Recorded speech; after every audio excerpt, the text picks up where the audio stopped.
Okay, I think we're going to go ahead and get started. So the very first thing I'm going to do is just pop into the chat a link to our scholarship this evening. It's the whole reason for our event this evening. We'll come and I will come back to that link from time to time. Meanwhile, hello and good evening. My name is Ricky Pack, and I am an assistant professor in the Department of Drama here at Syracuse University. On behalf of the Department of Drama, the College of Visual and Performing Arts Office of Advancement, and my collaborators you see on screen, we would like to welcome you all to tonight's virtual reading of Impact, Past, Present, Future.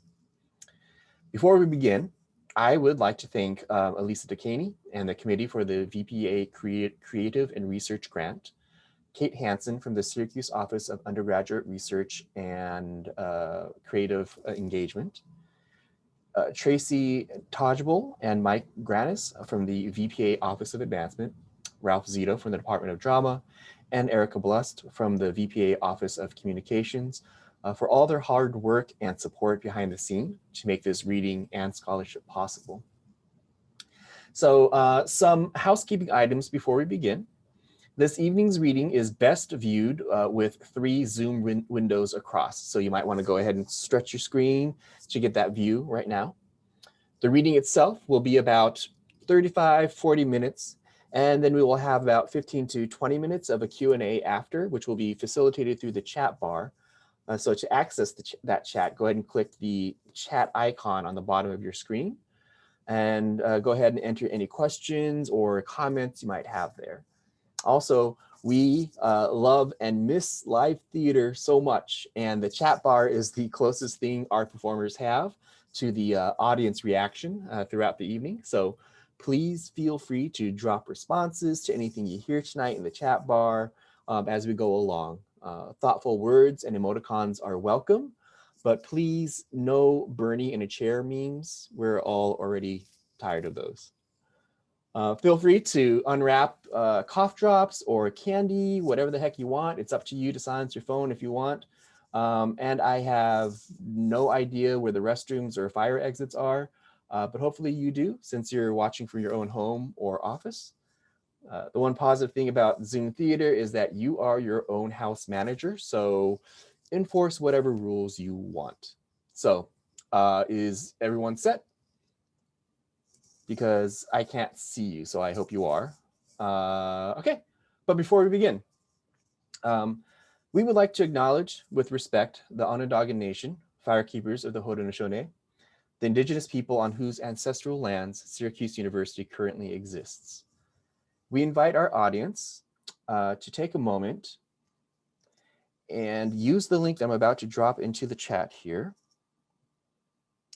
Let me put that here. Great, did that go through? Yep. So we invite you to go ahead and click that link, and that will take you to another website where you can enter in your zip code into the search and see whose ancestral lands you currently reside on for a moment of acknowledgement and respect. And then feel free, if you want, to add the names of those nations into the chat bar as well, just so that we can kind of communally acknowledge them.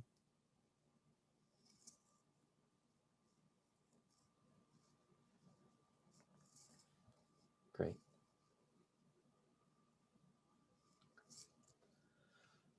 Well, so since around 2015, it has become the practice of some institutions, including SU, to make a land acknowledgement before the beginning of an activity or meeting of groups of people. But why do we do this? A pessimistic view would say that it's just a display, a platitude of political correctness. We believe it's important to take this moment to reflect on our ancestors' role in the forced removal, stolen land, and genocide of this country's native people in order to create the nation that we live in and benefit from today, including this institution that we all love so very much, Syracuse University. But it's not about laying guilt and blame. It's a starting point to learn and grow from our mistakes and wrongdoings so that we don't become doomed to repeat our history. I mean, for instance, I grew up being taught about the Iroquois and a little bit about how our forefathers based our US system of government on the Iroquois Confederacy.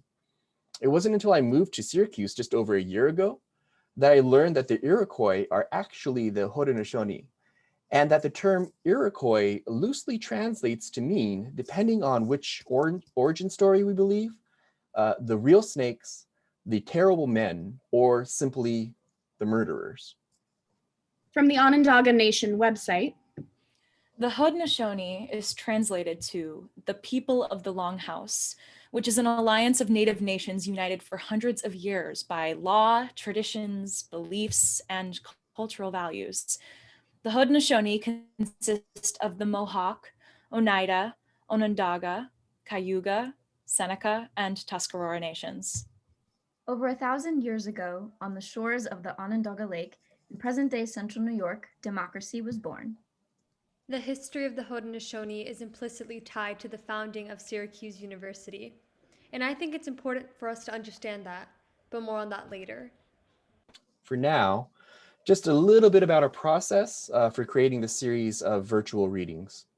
I started teaching in SU drama in the fall of 2019.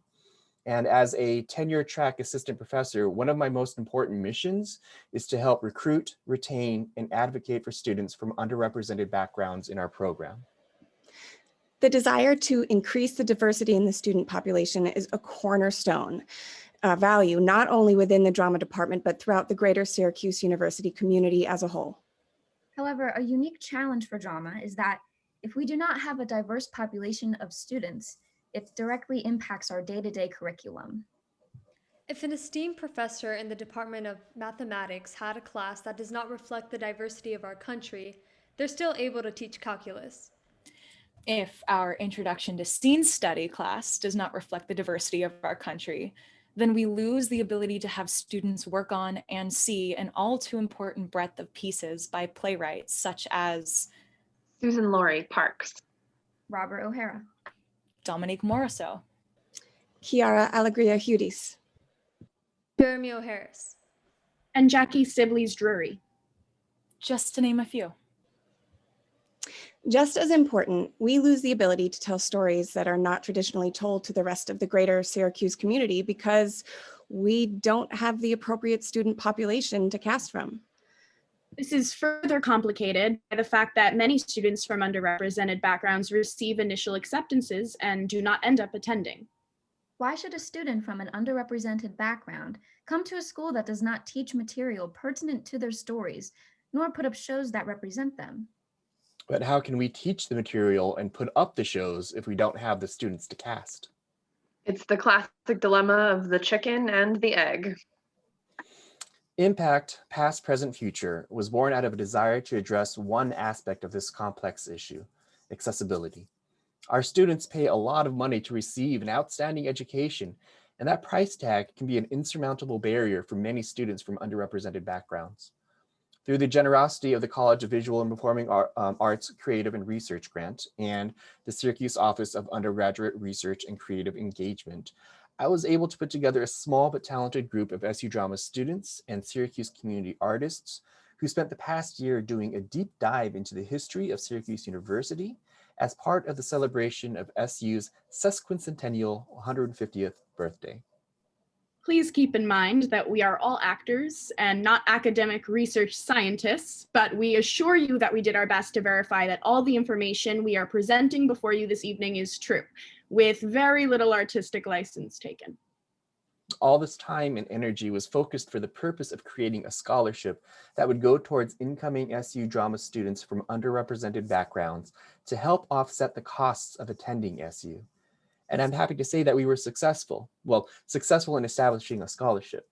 The Felix E. Cochran Jr. Memorial Scholarship was established with a generous gift from the Gerald and Daphne Kramer Foundation Incorporation, facilitated by Lauren B. Kramer, class of '94, and chair of the VPA Council.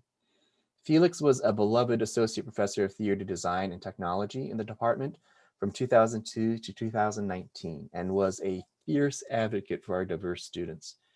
He passed away just before I came to SU, so I regret never getting to meet him. Renee Yang, one of our current design students and a former student of Felix, recently found out about what we were doing with Impact and wanted to help out in any way possible. So she helped design the virtual backgrounds we are using today. So thank you for that, Renee. Now, this is where y'all come in because we need to grow this scholarship. The original idea was to inspire 150 people to donate $150 each in honor of SU's 150th birthday to start this scholarship fund. Now, the scholarship has already been started. So if there are 150 people who are willing to donate $150 to help grow it, then that's awesome. But beyond that, we really want people to think about how they can make an impact right here, right now. So that this scholarship sustains itself far into the future and continues to impact as many students as possible. So whatever you're able to contribute, no donation is too small or too big. To paraphrase the Peacemaker, as he explained to the Haudenosaunee when he was uniting the nations, one arrow can be broken, but many arrows can be powerful. Impact Past, Present, Future is an exploration of the history of Syracuse University and an examination of our values as an institution.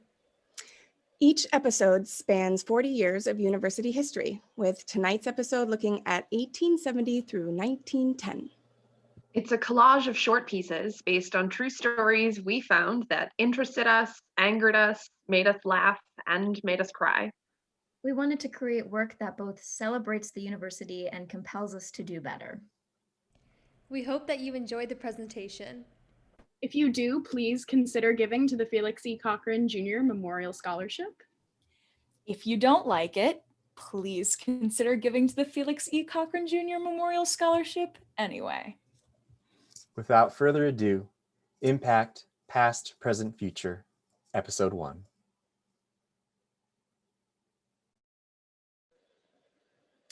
Poem 21. There was before me. There was before me mile upon mile of snow, ice, burning sand. And yet I could look beyond all this to a place of infinite beauty, and I could see the loveliness of her who walked in the shade of the trees. When I gazed, all was lost but this place of beauty and her. When I gazed, and in my gazing desired, then came again mile upon mile of snow, ice, burning sand. Stephen Crane, author of The Red Badge of Courage and Syracuse University student. Mile upon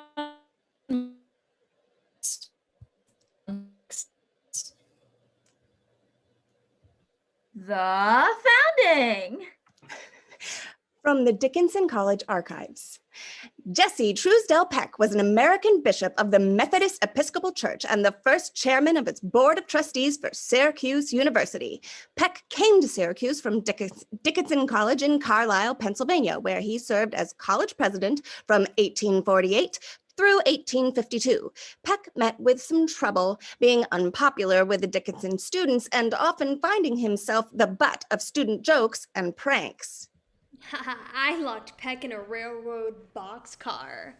We locked him in an insane asylum. I shot his dog. Dude. That's messed up. Too far, just too far. In 1851, the Dickinson students banded together in protest against the decision by the faculty to deny them permission to attend the funeral of a local merchant. Facing suspensions and expulsions, the students were aided in this crisis through the mediation of alumnus and future U.S. President James Buchanan. Alumnus and future U.S. President James Buchanan! Hello, students. I just happened to be in town today. Will you help us? On it! On top of all of these problems with the students, Peck proved to be an inadequate fundraiser for the college as well. And the school's financial situation worsened accordingly.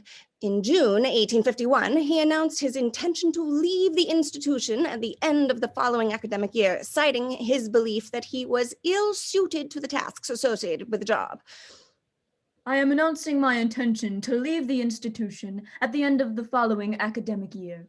I am citing my belief that I am ill-suited to the tasks associated with the job. So, how did Peck end up at Syracuse University? From the Gamma Phi Beta archives, in February of 1870, led by Reverend Peck, the Methodist State Convention met in Syracuse, New York. This is a beautiful, swampy, hilly land. It is perfect location to build a university. They passed a resolution to found a university in Syracuse. The state of New York granted them a charter and sold them 50 acres of farmland where the school was to be built. Peck, now the president of the newly formed Syracuse University Board of Trustees, announced, "The condition of admission shall be equal to all persons. There shall be no invidious discrimination here against women. Brains and hearts shall have a fair chance. The new university shall demonstrate the perfect harmony and indissoluble oneness of all that is valuable in the old and the new." Syracuse implemented this policy with a high proportion of women students. In the College of Liberal Arts, the ratio between male and female students during the 19th century was approximately even. Men and women were taught together in the same courses, and many extracurricular activities were coeducational as well. So that's pretty good, right? That the school was coeducational right from the start when a lot of colleges and universities didn't allow women? Yeah, but what about that brains and heart bit? Who had the brains and who had the heart? And where did that land come from to begin with? The Onondaga Nation. Let's continue the story of the Onondaga Nation, firekeepers of the Haudenosaunee, with a quick flashback to the late 1700s, before Syracuse University was around. Something I never really thought about was that while for us, the American Revolution was a war between the British and the colonists over our independence, for the Haudenosaunee, it became a civil war between their 6 nations. 4 nations sided with the British and 2 nations with the revolutionaries. But even within each nation, there was division on who the Haudenosaunee people wanted to fight for, especially in the Onondaga Nation. Here comes the general! George Washington! To us, he's known as the founding father. Cannot tell a lie. Dollar bills, y'all. The hero of the revolution. Before the Haudenosaunee, he was known by other names like Conoticorius, Which loosely translates to Town destroyer. Town taker. Burner of towns. devourer of villages. or simply, he destroys the town. Sure ain't no dances with wolves. From the National Archives. Orders of George Washington to General John Sullivan at headquarters, Wallace House, New Jersey, May 31st, 1779. The expedition you are appointed to command is to be directed against the hostile tribes of the 6 nations of Indians, with their associates and adherents. The immediate objects are the total destruction and devastation of their settlements, and the capture of as many prisoners of every age and sex as possible. It will be essential to ruin their crops now in the ground and prevent their planting more. Parties should be detached to lay waste to all the settlements around, with instructions to do it in the most effectual manner, that the country may not be merely overrun, but destroyed.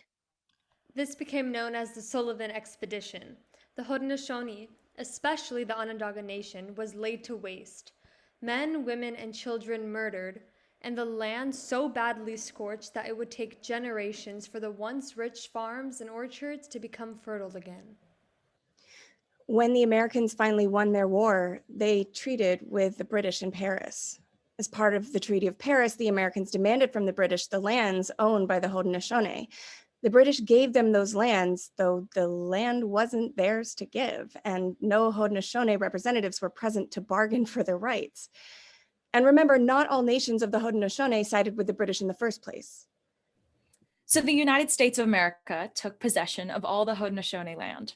4 years later, they finally met with the Haudenosaunee, creating the Treaty of Canandaigua. in 1794, where they gave back some land to the Haudenosaunee, promising that these lands would forever be theirs, never to be taken by the United States government. The problem was the state of New York didn't care about the treaty or the numerous other treaties that were to follow, and sold more and more Haudenosaunee land to the huge influx of settlers. To the credit of the Supreme Court, when the land was being illegally taken away from the Haudenosaunee, they ruled in favor of the Haudenosaunee and said that the terms of the treaty should be honored. Unfortunately, the Supreme Court is the rule of law, but doesn't enforce it. So the state of New York continued to sell the land to whomever they wanted. This beautiful, swampy, salty, hilly land is the perfect location to build a university.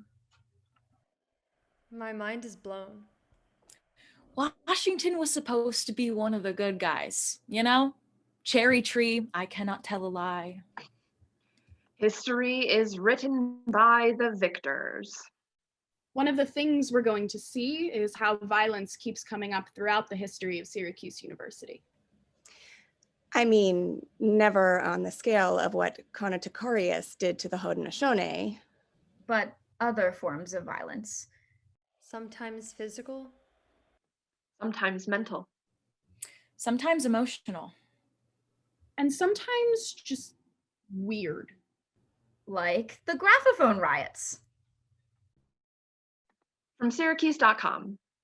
In 1897, the Syracuse Standard reported, It was class day, that day of all the college year for which the heart of the junior longs with an infinite yearning. Infinite yearning! For on that day, the dignified senior, surrounded by fond friends and conspicuous in the public eye, is forced to listen to jibes and jests, mainly of a distinctly personal nature, to which by force of circumstances he is unable to respond. So basically hazing. Yup. Juniors in the back of the hall yelled and sang and made clever replies to hits at them from the senior speakers until probably not 1/5 of the program was heard. Alex, you have a yarn ball face. what did she say? I couldn't hear. Was she on mute? But the audience thoroughly appreciated the fun and heartily joined in the merriment. I appreciate the fun. Alex is such a yarn ball face. But that year, there were 2 moments of bad taste. I can't believe she said that. Those were moments of bad taste. The Syracuse Courier called what happened a pitched battle. The Standard called it a riot. The oncoming juniors were met on stage by a group of seniors who grabbed chairs and used them with telling effect on the heads of those who were closest to the stage. A tremendous row started and audience members were torn between heading for the exits or hiding beneath their seats. The Standard reported that a junior got to the graphophone with a chair, and despite it being guarded by 3 seniors, rendered it unfit for use. Things looked serious for a time, and at any moment, blood was expected to pour like water, the Courier reported. 2 brave janitors rushed between the combatants and tried to restore order. As he walked down the aisle, Chancellor Day told the juniors, I believe in fun, but not in indecent outrages. If the behavior continues, I will make sure the offender's connection with the university would cease, and with it the possibility of attending any college in America. I forbid the renewal of the disturbances of this afternoon at the peril of those making them. Do not doubt what will happen if the disturbances are renewed. There was no noise after that. The hall became as quiet as a midnight graveyard, the Standard reported.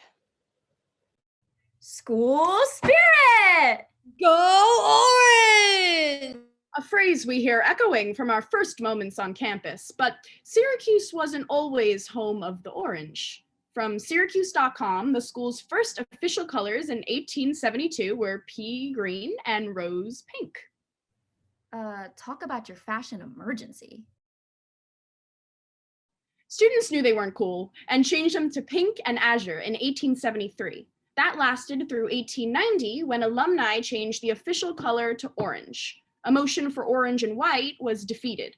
So why orange? A report in the Syracusan in 1890 said, The decision was predicated upon the historical affinity that once existed between the colony of New York and the House of Orange, Holland. A 1929 issue of the Alumni News said, Orange was chosen because it is symbolic of the golden apples of Hesperia, of the glory of the sunrise, and of hopes of a golden future. It is the hue of strength, vigor, and confidence. Professor John Scott Clark, class of 1877, pitched orange during the Great Debate because, to his knowledge, not a single university or college had orange alone as its color. How about anything's better than pea green and rose pink? perhaps the earliest reference to the orange appears in a 1905 football program to a Syracuse Colgate game. Underneath the scorecard, there is an advertisement for Clark's Music Store, 352 South Salina Street. It adds, "Hurrah for the orange." How orange was adopted as the color of Syracuse University was described most thoroughly in June 1940 at the 50th reunion of the class of 1890. The chronicler was Frank J. Marion, 1990. The motion picture pioneer. Marion said his class was... We were responsible for the change from the colors pink and blue. At the end of our senior year, Syracuse accepted the challenge of Hamilton College to a track meet, and a number of us went along to cheer our team. We wore high collars right up to our chins, cutaway coats, baggy trousers, and rolled brim derby hats. On our canes, we had ribbons of the college colors, pink and blue. Much to our surprise, we won the meet. And on the train coming home from Utica, we tried to whoop it up. What kind of whoopee can be made with pink and blue? The pale kind you use on babies, what do you call them? It just couldn't be done. So on Monday morning, a lot of us went to see the chancellor in his office and told him our tale of woe.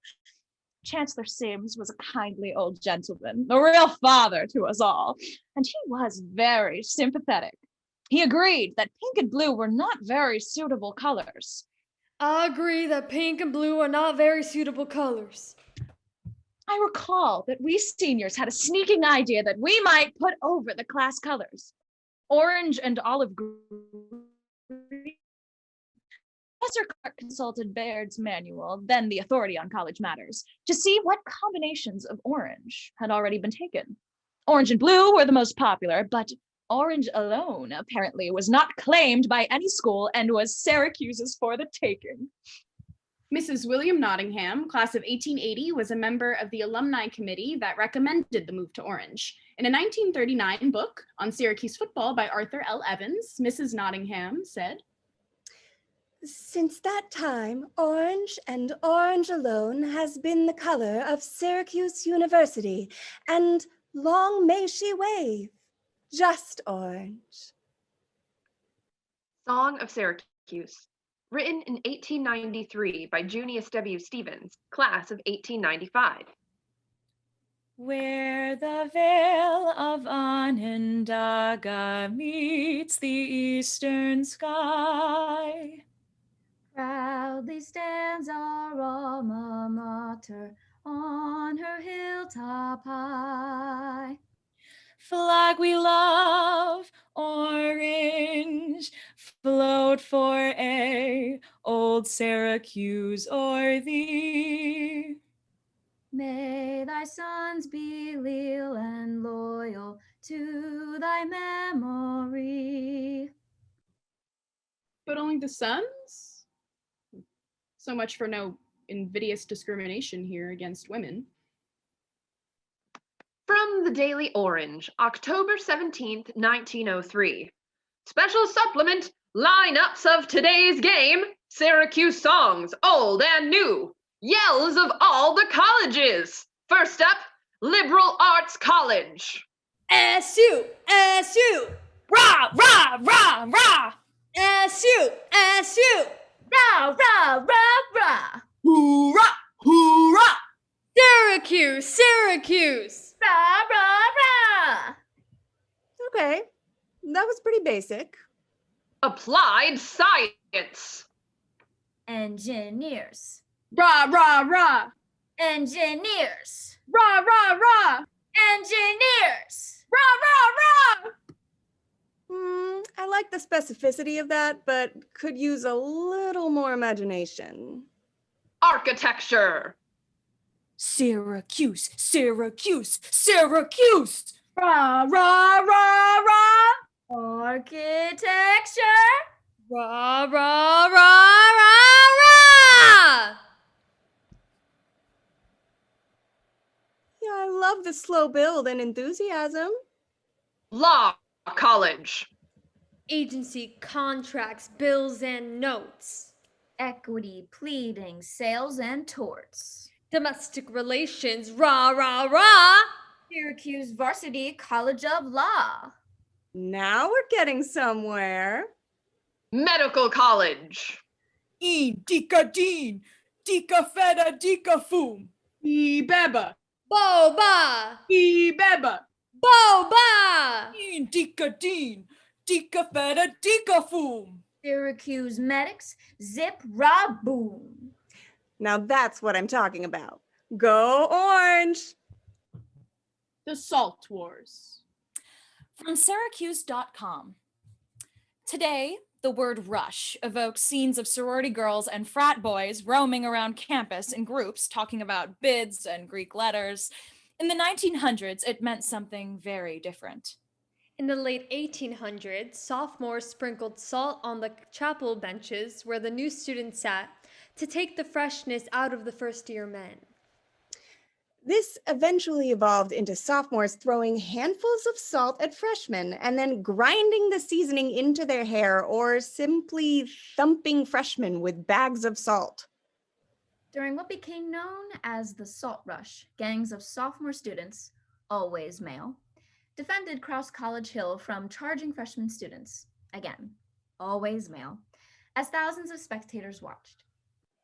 It's 1905, time for the annual Salt Rush. The annual Salt Rush held on the campus of Syracuse University yesterday afternoon developed into one of the fiercest battles ever waged between freshmen and sophomores. When the freshmen filed out of the gymnasium, the sophomores were waiting for them with several barrels of salt which had been packed in small paper bags by freshmen who had been kidnapped and forced to prepare the wallets of salt which were to be hurled at them. Perhaps never before have freshmen received such assaulting. When the salt supply was exhausted, the freshmen had been scattered considerably. The Salt Rush was canceled in 1916 and was officially placed on hold during World War I. In 1941, the rivalry between the sophomores and freshmen led to injury during the rush, and the tradition died out. Ow, my knee! Why? Why me? From the Syracuse Daily Orange, Volume 1, Number 1, September 15th, 1903. Announcement. Syracuse University has always been conservative in its growth. This applies to the journalistic enterprises as to all other departments. Now, with its splendid student body of over 2,000, its large faculty and great resource, the time has come when Syracuse University takes its rank with the leading colleges of the country in publishing a daily newspaper. The Syracuse Daily Orange is the title by which the official daily newspaper of the university shall be known. The staff is representative of the 5 colleges. It is open in competition to all students. Several new men will be appointed at mid-year. The men who do the best work will be chosen. Everyone has a chance. It is our desire to be impartial in all the departments of the Daily Orange. We are working for the best interests of old Syracuse and hope you are with us in doing likewise. Open to competition to all students, but several new men will be appointed. Invidious. From the Syracuse Daily Orange, November 9th, 1903. Orange peels. Orange peels was a section in the paper that had daily jokes, like peels of laughter. What is up with this city and its puns? Orange peels? Paranoia? Possibilities? Orange peels.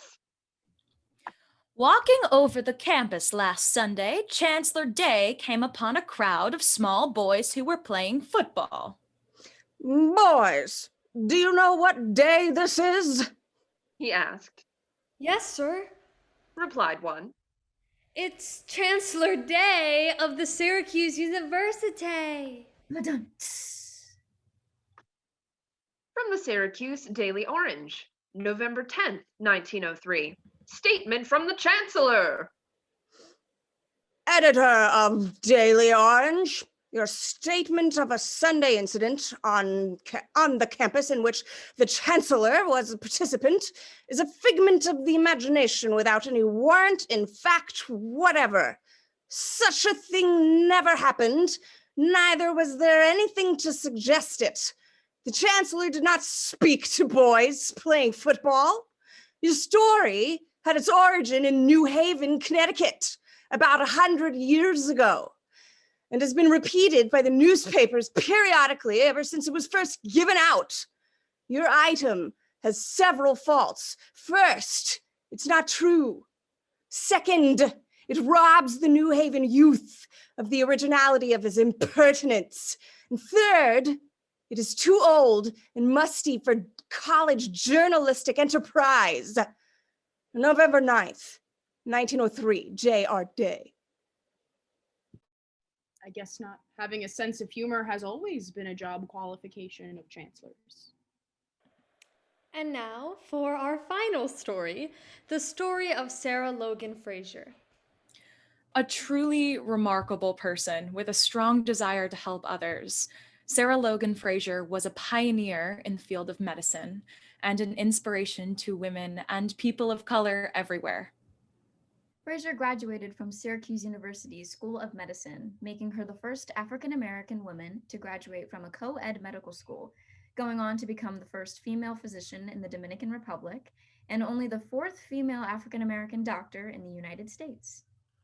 Born in her family home in Syracuse, New York, Miss Stock, as she came to be fondly known, was the daughter of abolitionist Jermaine Wesley Logan, and the whole family assisted runaway slaves in their family home, which was a stop in the Underground Railroad.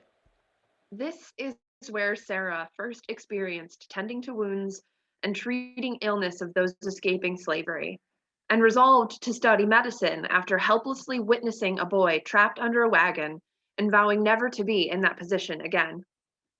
After graduating from Syracuse University School of Medicine in 1876, she interned in the Women's Hospital in Philadelphia, where she conducted successful early trials in psychology of color and in the New England Hospital for Women and Children among an all-women staff. She set up her private practice in Washington, D.C., where she lived with her sister, Amelia, and husband, Lewis Douglas, son of abolitionist Frederick Douglass. She married chemist Dr. Charles Fraser and moved to the Dominican Republic, where they ran his family pharmacy. She practiced medicine as the country's only female doctor, and she provided free medical services to the poor. Following the death of her husband, she and their daughter, Gregoria, moved to Washington, D.C., and she sent her daughter to boarding school in France to avoid the racism of the American school system, which she also experienced from white female coworkers in D.C. She practiced pediatric medicine in her home in Syracuse, where she also mentored Black midwives. In one of her journals, Dr. Fraser wrote, "To have those of my own race come to me for aid, and for me to be able to give it, will be all the heaven I want." She died in Syracuse on April 9th, 1933, prompting the Dominican Republic to declare a 9-day national mourning. A Syracuse park honors the Logan family, the Child Care Center and Upstate Medical University, as well as a scholarship carries her name. And Upstate now celebrates Sarah Logan Fraser Day. What an incredible legacy. She's this amazing trailblazer of a figure. And she's an SU alum who graduated just 6 years after the founding. And she actually embodies the intentions of the founding principles, brains and heart. I wonder if they realized at the time how groundbreaking her work would be. I know, she's insanely inspiring. People should know her story. There should be films and novels and plays about her. I can't believe it took me doing this project to learn about her. Why isn't SU blasting her story to the rooftops right now? I mean, after everything that happened in the last several years at this school, and then everything this summer, this is the history that we should be celebrating for the 150th celebration. That's true. But, it's also complicated because it just kind of highlights how much progress has stalled. But, we should be able to tell her story. Imagine if we were writing the full script for an original play about the life of Sarah Logan that was developed and workshopped and premiered at SU Drama. But we can't. Unless we do it as a one-woman show, maybe? Unless we had multiple Black students on the creative team to help write? And even then, shouldn't we approach all the incredible people in her life as full characters? Right now, with the demographics in the department, we couldn't cast that show. Sarah Logan's story is so layered with so many Black voices. We should have a stage full of Black bodies representing all people in her life. Her father, the abolitionist, Jermaine Wesley Logan. Her sister Amelia. Her brother-in-law, Lewis Douglas. Her husband, the chemist, Dr. Charles Fraser. I mean, he was a chemist back in those days. I mean, even Frederick Douglass could be a character. I want to see the scene where she witnesses the boy who's trapped under the wagon when she resolves to be a doctor. I want to be able to see her family's role in the Underground Railroad. And I want to see all the people in the Dominican Republic who loved this incredible doctor from Syracuse and knew her as Miss Doc. Yes, all of that. But we can't do it until we can write her story and cast the show with enough students from diverse backgrounds enrolled in SU Drama. And until then, we can't tell the story of the Syracuse 8. Or Priscilla Tyree Williams, class of 1986, the first African-American woman to have graduated with a civil engineering degree from SU. Or Ernie Davis. Or Chancellor Tolley taking in 100 Japanese American students during World War II. Or Not Again SU. We can't tell those stories right now. But we need to. Because we need to make an impact. We need to make an impact. Make an impact. Impact.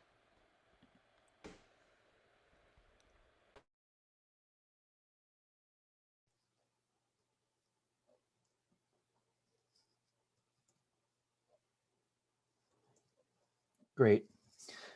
Job well done, cast. If we want to say thank you so much for everyone for joining us for this evening. Again, if you feel so moved, please consider making a donation to the Felix C. Cochran Jr. Memorial Scholarship. Again, dropping that. Oops, actually I should drop it into the chat here. We were gonna hang out for a couple of minutes just to answer any questions if people had about the process, about anything that we found, anything that you heard this evening. And to begin with, I think I'd just like to have the cast introduce themselves, starting with Alex. Hi, everyone. My name's Alex Keene, and I'm a senior musical theater major. Hi, everyone. My name is Whitney Tennypack. I am an instructor at SU Drama, and I am a community artist. Hi there, I'm Olivia Lacey Andrews, and I am a sophomore musical theater major. Hi, I'm Corinne Ferrer, and I'm a sophomore acting major. Hello, I'm Elizabeth O'Malley, and I'm a junior acting major. Hey guys, my name is Alyssa Toski-Kime, and I am a local community artist. Great. And again, so this is episode 1 of a 4-part series that we're going to be visiting through the month, well, right up to basically the end of the 150th year of Syracuse University. So the next episode will be on Monday, February 22nd at 7 p.m. Eastern Standard Time. And that episode, we will be exploring the history from 1910 to 1950.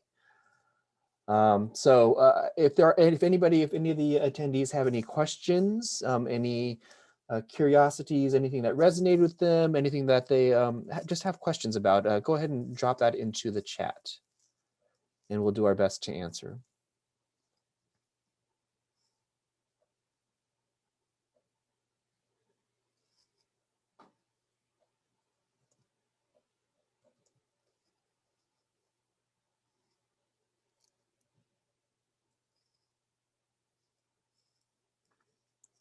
Okay. The first question that we have was, what was the most surprising piece of history you encountered? Does anybody want to take that?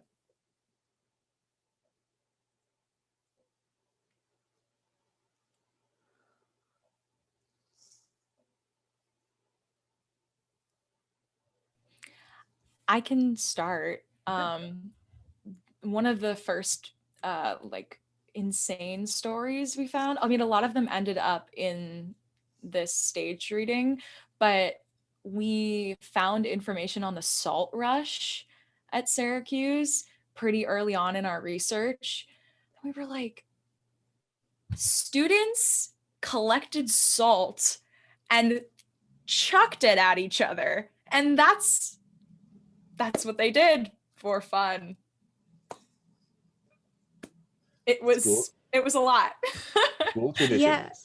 Yeah, and it also like evolved into other types of wars. There was like the flower rush at one point, and other types of the same tradition but with different materials, and it was always really violent.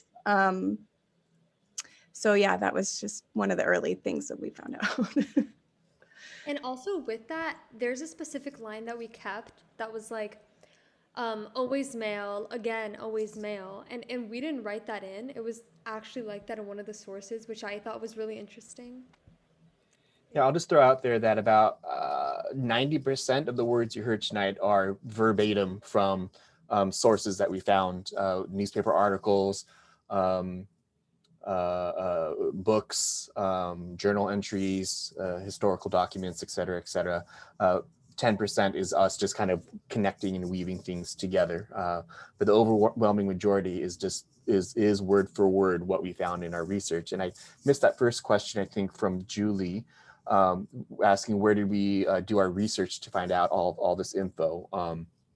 And I think that'll just, if anybody wants to chime in, but it was a lot of internet scouring. It was a lot of looking at very small print from archived newspapers, and it was a lot of what we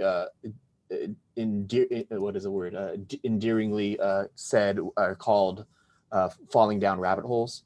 So we would just like start investigating one topic, and then we would just find ourselves like in this internet rabbit hole, which would lead to another article, another journal, another source, and another story. And so that's basically where a lot of our research came from. Does anybody else want to talk about that at all?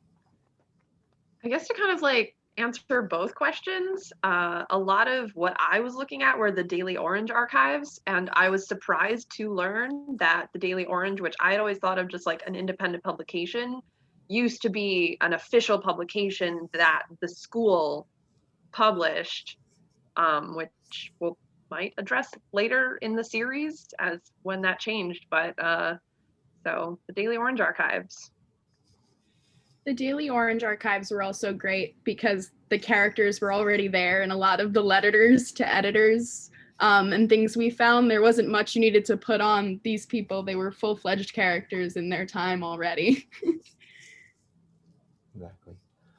Question here is, how did we choose which stories to include? Does anybody want to talk about that?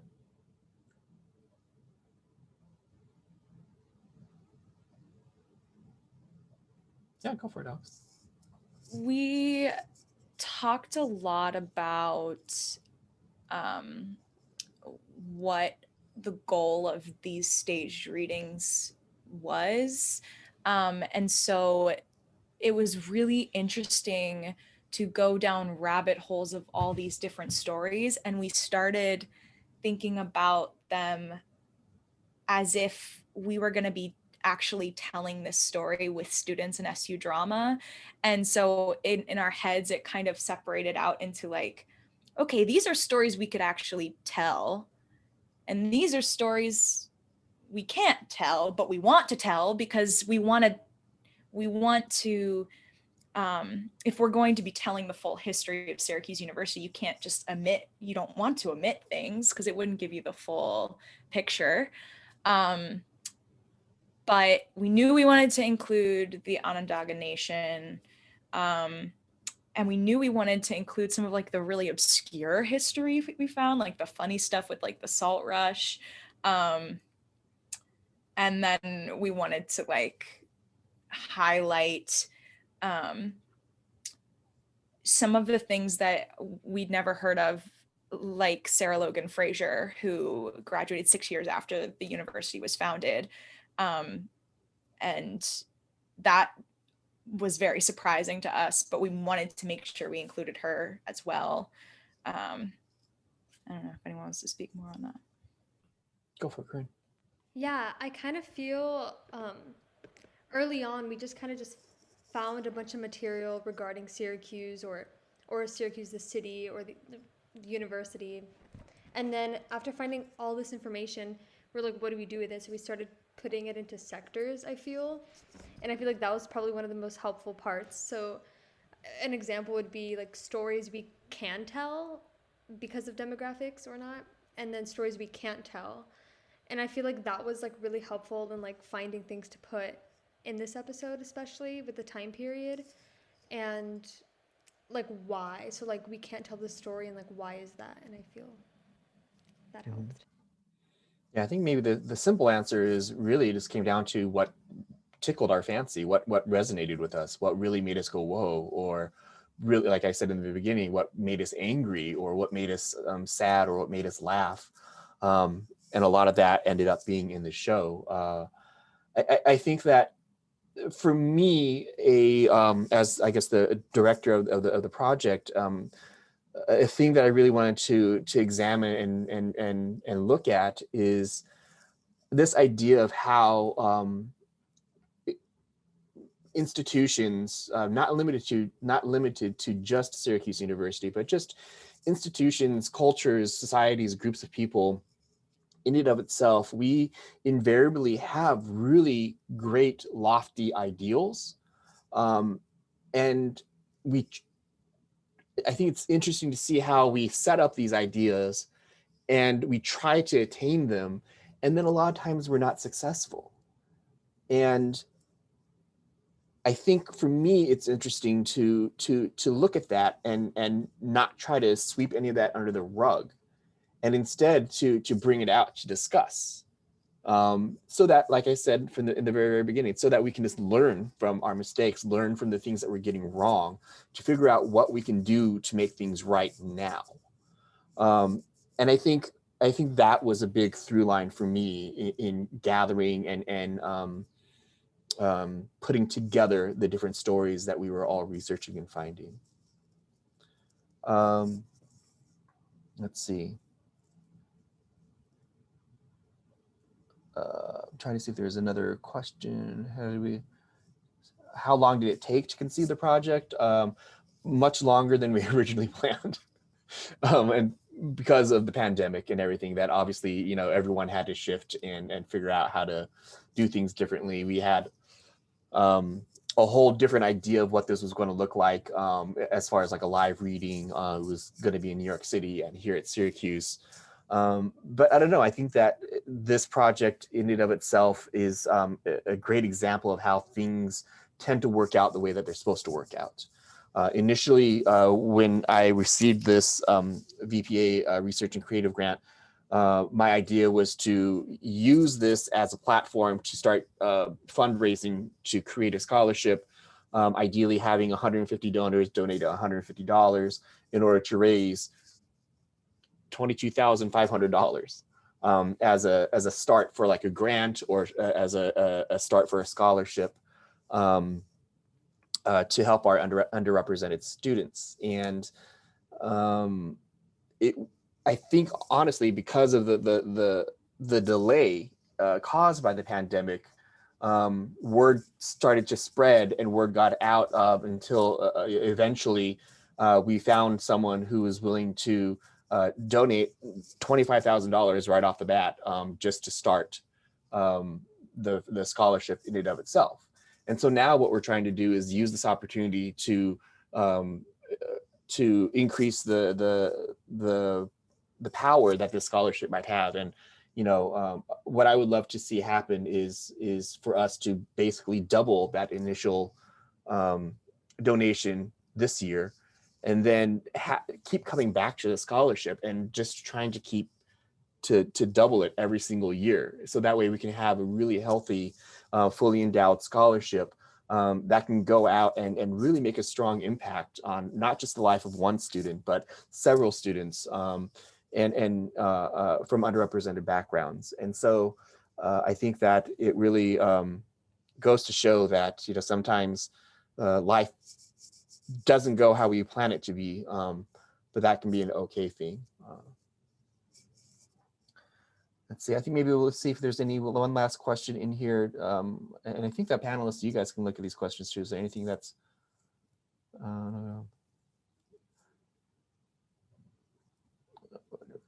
for the students, what are you learning from this process of researching and bringing to life? I think we touched on this, but working on this project specifically because it was so research based, it really helped nail in that like nothing is too frivolous to talk about or like put down on the paper. Like when you're building a script with no set outline and you're just devising work together, everything is fair game to speak about, which is really helpful for in the classroom too, to just know that like put it out there, see what happens. Anybody else? Olivia. I think also working with real stories is just very moving. And something we touched on the other day in a rehearsal was learning about how everything is not what it seems. And even though that's kind of sad to think about, it's in terms of this project, it's impactful and it makes you want to seek change and things like that. So yeah. Alex. Also, I mean, Ricky touched on this, but the idea that it's but also just people, and for as long as time has existed, have just been trying to do the right thing, and like, well, not everybody, but most people hopefully are trying to do the right thing with what they know at the time. And seeing like the original mission statement, like brains and heart shall have a fair chance, and like we can take a step forward, and it isn't quite, we're never going to quite be where we want to be, but continuing to take those steps forward and not getting like bound up and discouraged by not getting it right the first time, I think is really important for us to remember as an institution, to continue to look for ways that we can be doing better. And also just like personally, it takes some pressure off, just as long as you're still looking to do better in some way, you're on the right track. Great. Yeah, I also think like a word that I'm thinking of now is like curiosity, and I feel like that's been something that's like served all of us, and like me, since I'm speaking, a lot like throughout the process. And I think and Alex was saying taking into account like time period and like what happened at what time and why, and also things that repeat throughout history. I feel like that was very helpful just to like know how to approach situations and things that happened. Yeah, I think that's going to be a really interesting journey, hopefully, for our audience members. If you stick with us through all 4 episodes, is that whole old saying that history repeats itself. And I think it's just that was really interesting to me in this whole process, looking at the whole grand scheme of things, of just seeing the cycle of like how things keep happening, both good things and bad things. And I'm just constantly reminded of, I'm going to slaughter the quote, but the moral arc of the universe is long, but it bends towards justice. And I think that that's one of the things that is kind of has been in the back of my mind as we've dived into our history as an institution at Syracuse University. That yeah, we take 2 steps forward and then we take a step back, and then we take 3 steps forwards and then we take a step back. But I do believe in us as an institution that we are curving towards justice, and that's the programs like this, the scholarship. That's why it's so important to have, I think, because I think these are the little things, the little everyday things that can go a long way to helping us get towards justice a little bit faster. So just real quick, I just wanted to answer. So it was never really envisioned to be a virtual Zoom show, but we also are, I'll speak for myself, I'm pretty happy that it ended up being this way, because I feel like we're able to reach a different audience, a wider audience, which is great. I don't know if I ever envisioned this exact show to be something that would be staged later on, but I am definitely curious about how we can take these stories that we're finding, like of Sarah Logan Fraser, and make that into a show. Quite, literally, like we said in the reading, is can SU drama have enough students that we can create a show that's based on her story and have that be something that we workshop and premiere here at Syracuse University. And there's just so many stories. There are just so many stories that we found that we won't even be able to bring justice to. But I think, again, these are the little seeds that we're planting now, so that years from now, we can't tell the story of Sarah Logan Fraser right now. But with the scholarship, with the hard work of our students and our faculty and our staff to increase the access to our university for our underrepresented students, maybe in 4 years we can, maybe in 5 years we will be able to tell that story. And that's why it's so important for us to have your help as audience members to spread the word. I'm so happy to see that I have, on the website here for the Felix E. Cochran Jr. Memorial Scholarship. In the course of this reading itself, I didn't catch the exact dollar amount, but we went up 2% of our goal. We went from 18% starting at the beginning of this reading, and now we're at 20% towards our goal. So thank you to those of you who were able to contribute. And if you're not able to contribute, we know that it's hard times right now. So just spreading the word helps so much, bringing awareness. So if you can blast this out to your social networks, to your friends, your families, your business associates, your grandma, whoever, every little bit helps. So I guess we'll just wrap up to say again, thank you so much for giving up a little bit of time this evening to join us. And we really appreciate your support.